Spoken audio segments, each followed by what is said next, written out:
Kasi may ibang babae na someday makikita ang story mo at sasabihin niya na kung kinaya niya ay kakayanin ko rin. Instead of asking why me, start saying why not me. Alam mo yung moment na unang beses mong nalaman na may cancer ka, yung pakiramdam na parang gumuho ang lahat. And ang madalas ang unang tanong, bakit ako? Pero minsan, maybe, the better question is, bakit hindi ako? Real talk, lahat tayo ay may laban sa buhay. Pero iba talaga kapag cancer na ang kalaban. May chemo, may hair loss, may pain, may fear. Parang roller coaster na ayaw mong sakyan pero wala kang choice. Pero ito ha, what if instead of thinking na victim ka, isipin mo na chosen warrior ka?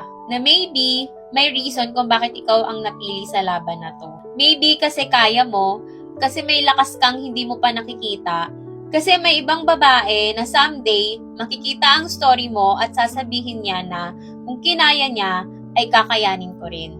Why not me is accepting the pain but choosing purpose. Hindi ka nagtatanong dahil gusto mo magdusa, kundi gusto mong maintindihan kung anong kaya mong baguhin at kung anong kaya mong i-inspire. Hindi madaling mindset yan mga sis, pero once na tinanggap mo na ang why me moment mo and turned it into why not me, is ibang klaseng peace ang mararamdaman mo. So ngayon, kung dumadaan ka sa chemo, kung minsan napapatigil ka sa harap ng salamin, at napapaisip kung sino ka pa, you are still you.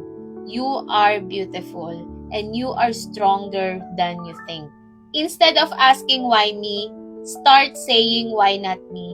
Kasi baka ikaw ang instrumento ni Lord para ipakita sa mundo kung gaano katindi ang isang warrior.